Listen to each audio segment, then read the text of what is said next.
कक्षा 10वीं के अध्याय 7 निर्देशांक ज्यामिति के अंतर्गत उदाहरण 3 आकृति में किसी कक्षा में रखे डेस्कों की व्यवस्था दर्शाती है। आसिमा, भारती और कैमिला क्रमशः A3-1-1, B6-4 और C8-6 पर बैठी हैं। क्या आप सोचते हैं कि वो एक ही सीध पर बैठी हैं? साकारण उत्तर दीजिए। तो सबसे पहले यहाँ पे हम दूरी के सूत्र की बात करते हैं, जिसमें कोई दो बिंदुओं के बीच की दूरी ज्ञात करते हैं। तब लिखते हैं x2 - x1 की घात 2 धन y2 - y1 की घात 2। यदि हम a और b के बीच की दूरी ज्ञात करते हैं तब लिखेंगे ab बराबर 6 ऋण 3 की घात 2 धन 4 ऋण 1 की घात 2। सरल करने पर 3 की घात 2 धन 3 की घात 2 प्राप्त होगा और इसे सरल करेंगे, वर्ग करने पर 3 तिया 9 धन 9, योग करने पर 18 प्राप्त होगा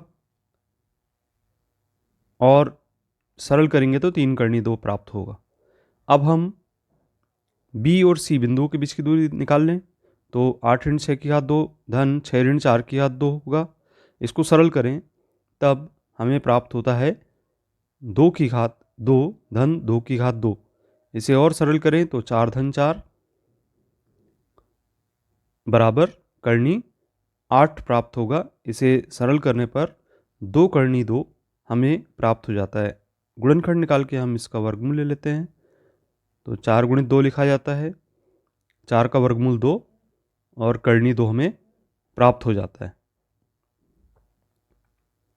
अब हम A और C बिंदुओं के बीच की दूरी ज्ञात करें तो 8 ऋण 3 की घात 2 धन 6 ऋण 1 की घात 2 बराबर प्राप्त होगा 5 की घात 2 धन 5 की घात 2। वर्ग करने पर 25 धन 25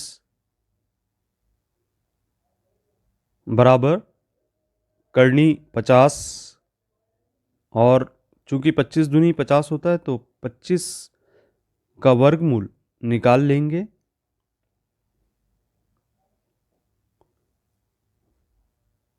25 गुणित 2 बराबर इसे लिखेंगे हम 5 करनी 2। अब हम देखते हैं कि चूंकि ए बी धन बी सी बराबर 3 करनी 2 धन 2 करनी 2 प्राप्त होता है। योग करने पर 5 करनी 2 होगा। यहाँ हम करनी 2 को कॉमन कर लें तो 3 धन 2 करनी 2 प्राप्त होगा। इसे योग करें तो 5 करनी 2 हमें प्राप्त हो जाता है, जो कि AC के बराबर हमें प्राप्त होता है।